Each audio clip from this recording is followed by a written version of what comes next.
Welcome to the Consulting Leaders Podcast, where we talk about the business of consulting. Whether you're looking to grow your practice or learn from the stories of leaders in consulting, you're in the right place. I'm your host, Guillaume Jouvencel, ex-PwC and co-founder of GHA Marketing. Join me as I interview the best consultants in their niche. Let's get on with the show.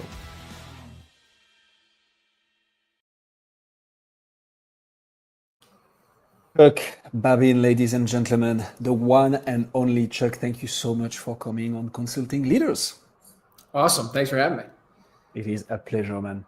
All right, let's just jump straight into it. You've led revenue and operations across multiple high growth teams. How did you first get into revenue operations and CRM architecture, which is quite oddly specific? So how did you get into it? Maybe my marketing team tells me I should use that specific phrase, but I started in sales. I cold called off an Excel sheet printout, probably 60 to 80 cold calls a day, calling truckers. Did pretty well at that. Was promoted to starting to manage salespeople doing it at that same company selling to truckers. So then probably made the mistake and moved across the country for a sales job. So going from management to sales. That may have promised a little bit more than it could deliver. Anyway, lessons learned. But at that company, I started taking classes in Salesforce from this wonderful woman, Esther Williams, who taught people how to be a Salesforce admin. She's based out of Atlanta. If you want to look her up, she's amazing. But so I learned Salesforce there. And luckily, the same company that brought me across the country decided to give me a shot at sales operations. So started from there and bounced around to building sales and marketing teams or running revenue operations organizations, all that sort of stuff. But continued to learn in different parts of the business. And so then I started this company to help and do really what I love, which is help sales and marketing, help startups build sales and marketing teams out. So I'm always fascinated to understand a bit the story behind someone working corporate, which is what I used to as well, to move into consulting. When I got into PwC in the first place, I was coming from the corporate banking side, and consultants there were like, wait, what the hell are you doing? Like, why are you doing the nice stuff first and then coming to consulting? Like, it's supposed to be the other way around. You start with consulting and then you get into banking where the nice money is made. So what made you move from, leading sales operations for big companies to having your own practice, Chuck? Man, great question. So really it was, I ended up kind of looking almost like a job hopper in my career trajectory because I liked kind of going in and learning about a business and having success and then jumping out of there and going to do it again. So I did that over and over, kind of had this almost tip-of-tide approach to building out these sales and marketing processes. And I was like, why not do that for myself and get experience working with a bunch of different startups in a bunch of different industries. That's basically, that was the deciding point. Yeah. Okay. So we have a bit of context. This is awesome. What problem do you solve specifically? Like, how do you help teams?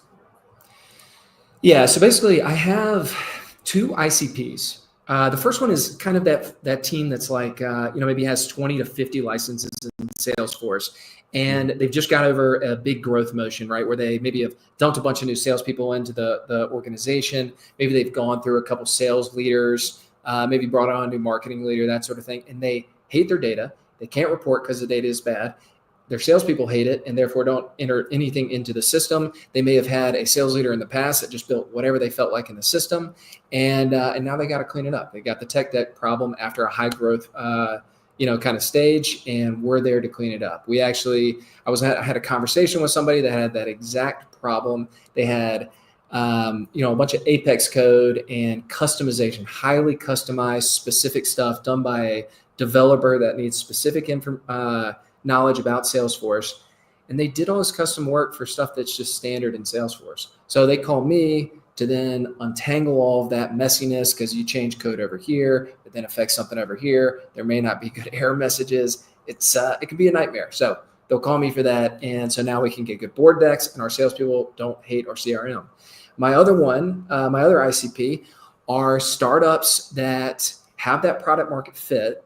So I've gotten good feedback on the product and they still have the CEO selling, or maybe a small count of account executives selling the product. And they really need to figure out how to add that sales and marketing like professionalism in a department to start growing. And so we'll come in, and that's typically no CRM, or maybe something they bought HubSpot or Attio because they got it cheap from some startup organization they're a part of. And they really need us to come build it out and build the basics so they can grow and continue to scale successfully. They have a bunch of automation in place. They know how to do outreach in a sustainable way. Everything is more predictable in terms of forecasting and that sort of stuff. So, that is where I really get to use my frontline sales, making a ton of cold calls, and sales management hats to really help them, maybe look for salespeople, train salespeople, figure out what kind of salespeople are even good. You get these CEOs, or you get these ex-PwC guys that start companies, and then they try to sell something. Yeah. So they, a lot of times, how to sell your own company, right? It's your baby, but how to teach somebody else to sell it. And we come in and help with that. Okay, that is actually super interesting. So I rarely meet consultants, right, who have two ICPs that are, they're not opposed in the sense that you're getting them with the same problem, sales and marketing at the end of the day. Like you have on one side of the spectrum, like a very well established sales team, right? If you have 20 to 50 Salesforce licensing users, you have a solid and robust sales team. And on the other hand, you have the founder itself, like the CEOs of startup building up, scaling, and human support.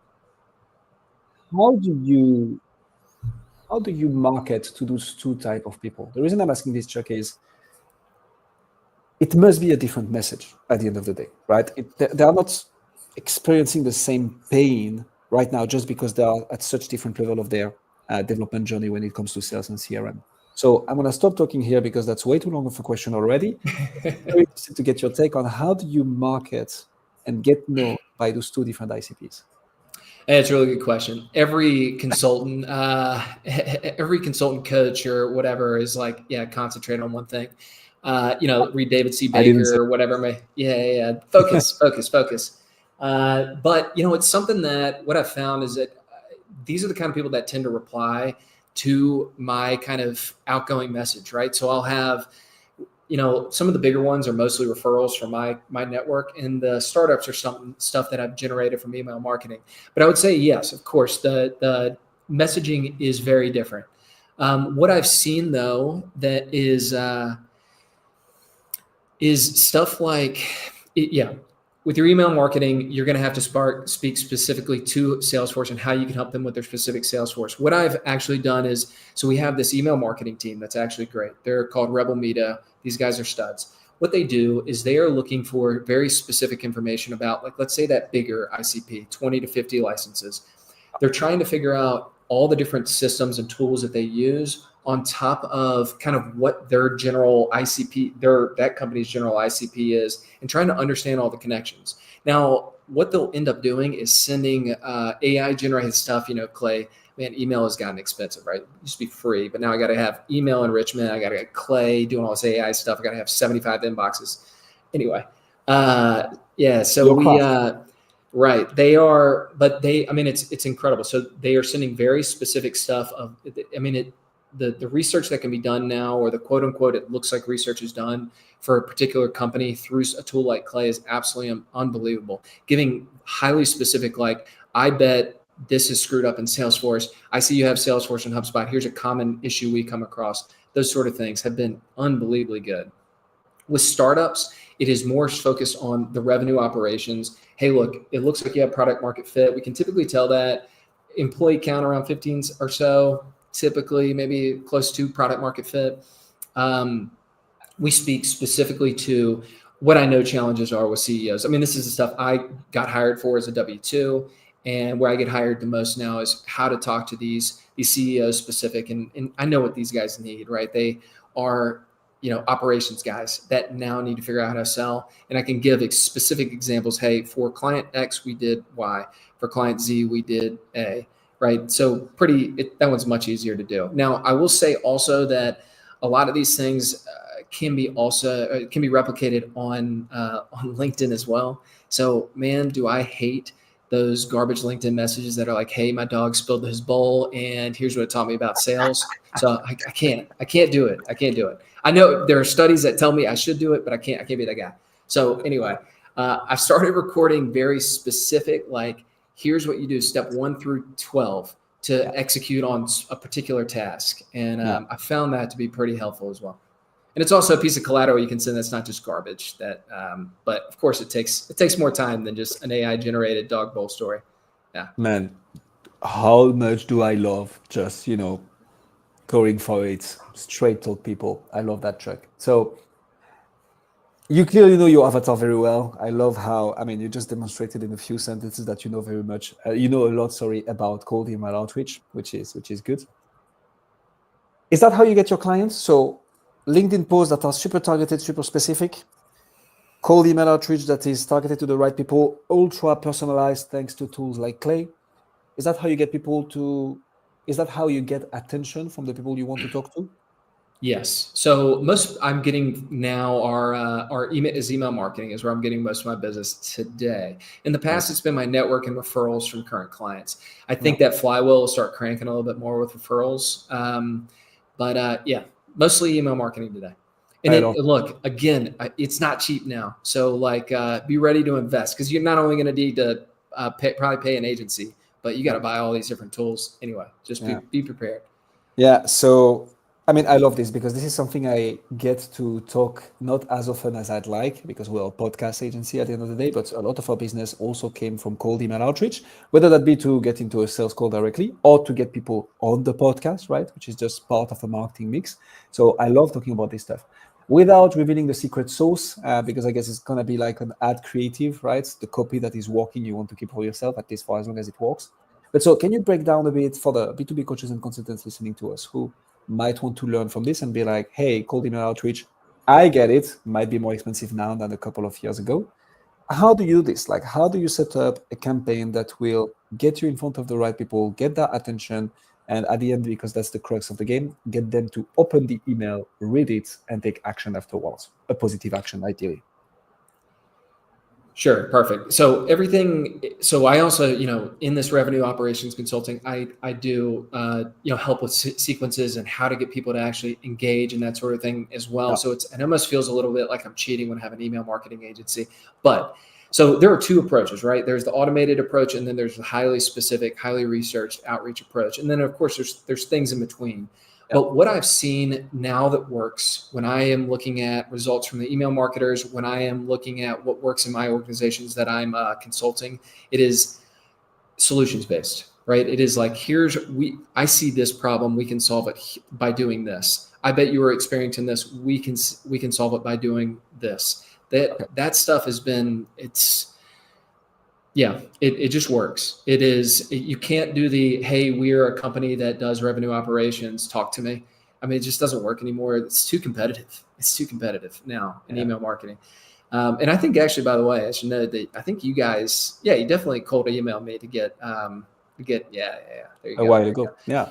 So, but sorry, on that note as well. Go ahead. I think cold calling is coming back. I've been testing out a little bit. It's worked okay. But I'm a little out of practice. It's been like 7 years or 8 years since I've cold called a bunch. But if you're not afraid to pick up the phone, I highly recommend it.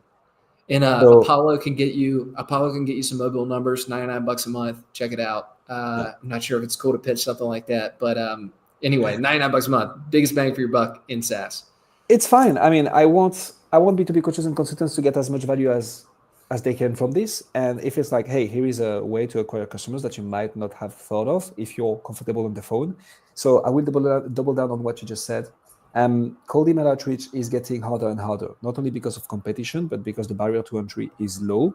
It starts to cost a bit of money, but you can start at a very reasonable size, right? Like a dozen email boxes, and you don't need to go all in from the get-go. I think Google is getting more and more restrictive in cold email outreach. Not going to get too technical, but some EDU admin panel have been getting banned, and Google is playing it much harder. The pre-warmed up email addresses that you can get from certain service providers are not performing as well as before. That said, a combination of cold email outreach and cold calling is what we see working the best right now, because you have those multiple touch points. And if you have a LinkedIn profile that you are not too afraid reaching out from, combining all this with LinkedIn for the ultra qualified lead, or the ones who are having a certain behavior, opening the emails, replying, clicking on the links, but not engaging that much, this is where the magic happens. End of the parenthesis. I just love cold email outreach, but that's that's a good way to marry different acquisition channels, let's say. Okay, so this is how you get your clients, very targeted. I mean, this is how you get attention, very targeted videos on LinkedIn. I like that a lot. Actually, I think we're entering into an like influence era. It's not about social media anymore. It's about influence media and like interest media. So if you have very targeted content in your niche, the algorithms are so good, the AI is so good that it will distribute it to the right people if it's good content, and you can get the proper attention like this. How do you though, coming to my question finally, this guy goes on and on. How do you go from that, Chuck, getting the attention, getting people to watch your videos, getting people to click on your emails and like potentially say, hey, yes, why not interested, to the finish line? How do you get from, hey, okay, I've went from stranger to I know Chuck Babin to, dude, when do we start? How do you do that? Good What's question. the sales motion? Yes, one of the most important part, right? Middle funnel. So what I found very interesting, a new one that I've started trying, is this pre-discovery video. All right, so you book a meeting, and usually in the first, let's say 3 to 5 minutes of the first call, you're going to have kind of that introduction. Who are we? Who are you? Why are we talking? That sort of thing. Can I cut that out with a video to send beforehand? Now, if you're getting a lot of meetings, let's say you're getting a 3 or 4 a week, right? You could do something templated, or not even templated, just your basic kind of discovery video where you talk about what your company does, what you typically do for your clients, that sort of thing. Or you can get more advanced, which I've been experienced with. And by the way, 100% meeting attendance rate is making it custom. So doing like, let's say an hour of research, that might be a little overkill, but hour of research for somebody that booked a meeting, let's say 2 days away. And I get specifics about what I think I can do for them, what I typically see happening at companies of their size with their tech stack, that sort of thing, and be very, very specific to them. Like I said, I mean, you can't do better than 100% attendance rate. We'll work. I need to get that denominator up a little bit, get those counts up a little bit to make sure it actually works. But yeah, it's been absolutely incredible so far. On top of that, typical sales process you'd think, I mean, I'm doing only 2 calls to get a deal closed. What's interesting about working with startups, especially in kind of that sales and marketing space where you work across multiple industries. Again, David C. Baker would tell me to get it together and shrink that scope. But I like it, so I'm going to keep doing it. But because of that, when I start with a new client, I don't have like this templatized approach that I say, 90% of what I'm going to do for you is already known. Here's exactly what you need to do, that sort of thing. Typically with startups across different industries, we have got to help you figure out what sales work, test different channels to see what works in your particular industry. Like in real estate, residential real estate, selling to property managers, conferences work really well. In selling data services, email works really well. So you have to then test all these different things and try to figure out what specifically works. So yeah, that's anyway, pulling it all back to our pricing model and kind of how we price out and why we do it this way. I do a retainer model versus a scoped project-based model, right? So retainer model meaning, X amount of hours per month. I get knocked on all the time for a retainer model. I get it. But when I'm doing a ton of custom work specifically for you, it is hard for me to scope out a particular project, especially with startups where things just change all the time, right? You have a project scoped out for 15 hours. That changes 3 hours in. Well, I scoped that out for 3 hours. How do I charge for that? So anyway, that is where we landed on the retainer model. And when I talk to revenue operations, sales ops guys, when I'm actually selling to those specific types of folks, they want a retainer model, not a project scope model, because of that exact situation. They want me to be flexible, and that's what we're good at. So yeah. Look, I don't know if you know how much I'm getting hyped right now. So I'm going to double down on some of the things that you mentioned. Somebody books a call 2 days from now. this is where the cold calling enters in. It's not that much cold anymore, but like picking up the phone and calling them and trying to move it earlier for the sales motion is super good. If not, you can do the appointment setting questions, like just quick discovery, like, hey, okay, what motivated you to book that call? What problem do you solve? What problem are you facing right now? The whole jazz. And then that tailored VSL, basically it is a VSL, right? That you can send before the call, like, hey, look, amazing, thank you so much. This will make us like gain a lot of time for the call. Based on what you just told me, I'm gonna send a quick personalized video of what is it that we do, how we do it, tailored to you. If you can watch it before the call, that would be amazing, because that will probably answer most of the questions that you have. You send that VSL, ideally 2 days before. 1 day before the call, if you have the phone number, you get your sales guy or yourself to record a 30 seconds video on your phone that you're going to send through WhatsApp. Like, hey, John, looking forward to our call. We've prepared something just for you, and I think you love it. Looking forward to walk you through it. Cheers, man. This murders. And back to one of the things that you mentioned, Chuck, right? It's multi-channel, having the cold email, having the cold calling, and like embedding everything together and making sure that it's going in the right direction, and having that consistency in the message is just, yeah, that just works so well. I'm getting so hyped. I don't get to talk sales a lot, so now I'm making the most out of it. Sorry about that, Chuck. Cool. So that being said, CRM projects can be long and complex, right? I get it. How do you manage so you get into the sales call, you close the deal. How do you get people to work with you and then stay with you? The reason I'm asking this is, back in my consulting days, my partner taught me there are the hunters and there are the farmers in consulting. And he was like, I'm a hunter. I love the taste of blood. I'm going after new business. That's my jam. But the most successful consultants, and he told me that, are the farmers, the ones who are able to take an initial engagement, deliver amazing value, and then transform this into a multi-year layered project. Is that something that you do? How do you do it? How do you go about client retention? Give us the secret sauce, Chuck. That's great. There's also the hunters and the gatherers in sales too. Same thing. Yeah. So I am definitely on the hunter side. And what I get kind of lucky though, because what I'm actually consulting on, which is revenue operations, it is addicting. It's a class 1 drug, schedule 1 drug. It is an addictive substance that I want over and over again. You get things automated. You are able to pour reports like it's nothing. It just makes your salespeople happier. You just want to keep coming back. So once I get somebody on, in general, high communications, being able to give input. And so not only are we doing execution, we're also doing strategy as well. So having that kind of sales experience that I have from previous worlds, and really leaning on that and just kind of using that as like, well, when I was selling and using these cold calls, or when I was making 80 cold calls a day, that sort of thing is incredibly helpful. It gets you buy-in from that level of the organization, right? The CRO all the way down to the frontline salespeople. So I'd say if I'm in consulting or I'm coaching, I would try to get that quick cachet, that quick win, and that quick connection by figuring out what you have in common with these people and connecting to that as fast as possible. You're going to all of a sudden get just you're going to get ahead. People are going to think more of you. They're going to take what you say and trust in what you say more if you've done and you connected with what they've done. Yeah. That's how it works indeed. How do you so one of the things a lot of B2B coaches and consultants struggle with, I don't know if that's your case because obviously you're good at this.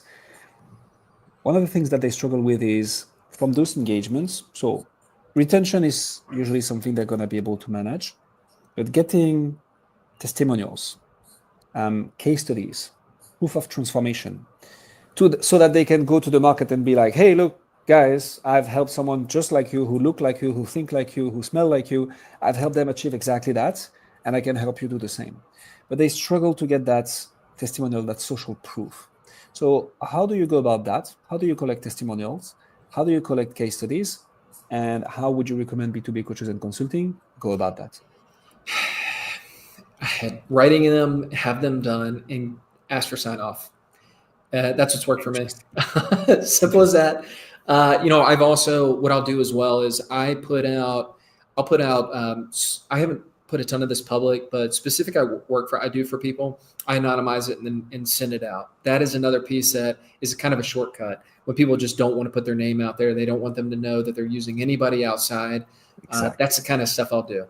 That's something in my kind of world. It's really easy to, here's this automation we built. It's awesome. We can do it for you too. That's the approach. It's so funny. So that's one of the things I was doing at the beginning.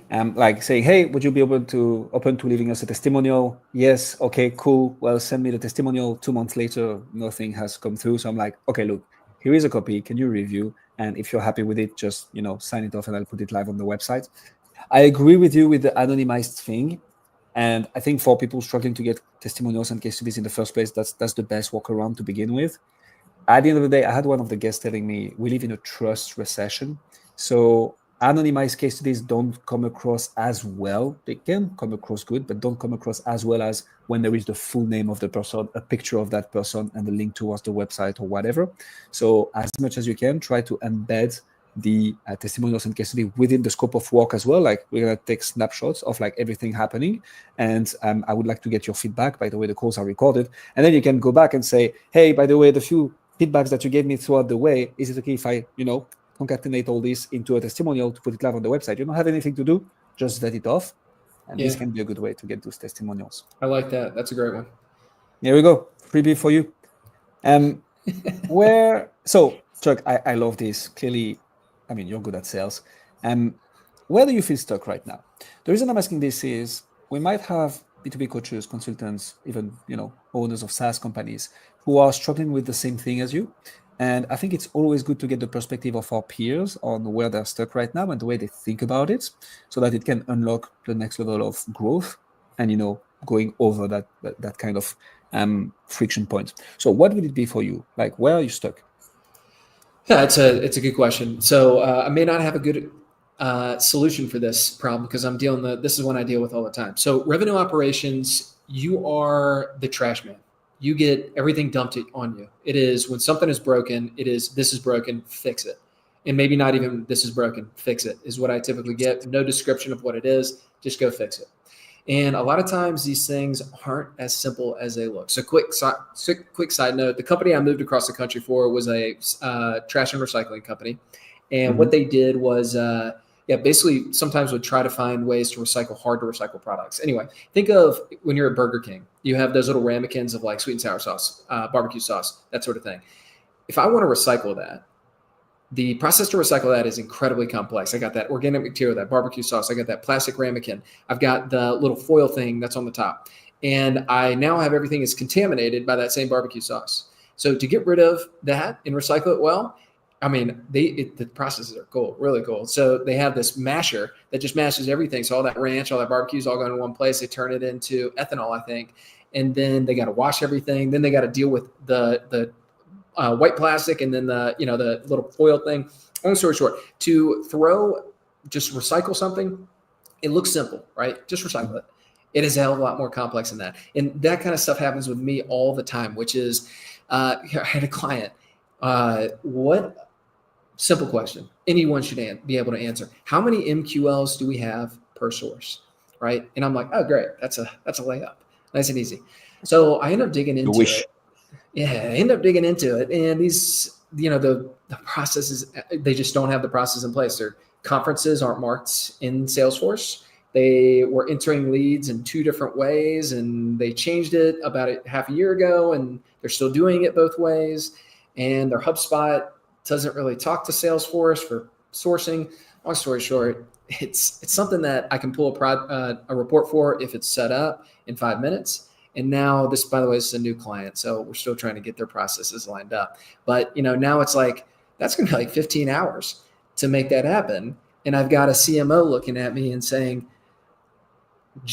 all I need is MQLs, just MQLs. Why can't you give me that? And I'm like, well, look, if you want, I can't lie to you. I'm not going to give you garbage data, but anyway, that's the one I'm coming into, which is, it might just be the nature of, I'm sure other consultants run into it as well, as like your job, they see the end result and don't see all of the kind of iceberg. It's like they see the tip, but they don't see everything that kind of happens below it. So kind of might be the nature of revenue operations. You just kind of get jumped. But anyway, just something I've been running into lately. This is so, Chuck, I love this. One of the analogy that I use in my sales call is, look, I believe anything can work. Like to get, a marketing funnel set up and like sales motion, I'm like, cold email outreach can work. SEO can work still. Going to conferences can work. Having a podcast can work. Doing social media can work. Doing Google Ads can work. Doing Meta Ads can work. Anything can work. It's just always much more time and much more resources than we think it is. And it's like, you're going to figure it out at the end of the day. Like, you're going to figure it out and you're going to pay for it. The question is, do you want to pay it with your money or with your time? Because if you're the one doing all the revenue operation optimization by yourself, you're going to see the whole freaking iceberg, pardon my French privilege. Whereas if I'm the one taking care of it, we'll see only the end result, the tip of the iceberg. But then you have to live forever with the fact that people just see the tip of the iceberg and are like, hey, what the hell? Love that. Exactly. What's the next level for growth for you, Chuck? Like what's the next big thing for Tico Ops? I really want to execute on this LinkedIn strategy. I think that producing this video, I mean, as you guys know more than anything, getting this video out is it's big. And so I really want to test this out and really kind of see if I can cut it up and just how I can turn it into, more types of content. We got the email marketing rocking, right? So I've got at least a base level of marketing happening at all times. So being able to experiment on top of that is with this video is what I'm excited about. Yeah. Absolutely amazing. Chuck Babin, ladies and gentlemen. Chuck, if people want to find out more about you, what you do, where should they go? Yeah, my website, ticoops.com. That's TICOOPS.com. Or feel free to email me too, chuck@ticoops.com. Ask me any questions. Look, I love to talk about your startup. I love to talk about sales and marketing. So if you don't become a client, I'd love you to, of course, but I don't really care. I love to learn about what you're doing, what makes you excited. And if there's anything I can do in terms of recommending tools, recommending types of people to hire, how much you should pay people, hit me up. And go check out Chuck's profile on LinkedIn. Definitely, he's putting out some good video stuff out there. There you go. We'll put all the links in the description. Chuck, thank you so much for coming on Consulting Leaders. Awesome. Thanks so much. I appreciate you having me. Appreciate you, man. Thanks for joining us on this episode of the Consulting Leaders Podcast. We hope you learned valuable lessons on how to grow your practice and take your business to the next level. Make sure to subscribe and leave us a review wherever you're listening to this show so you never miss an episode. To apply and be a guest on the show, click the link in the description. See you next time.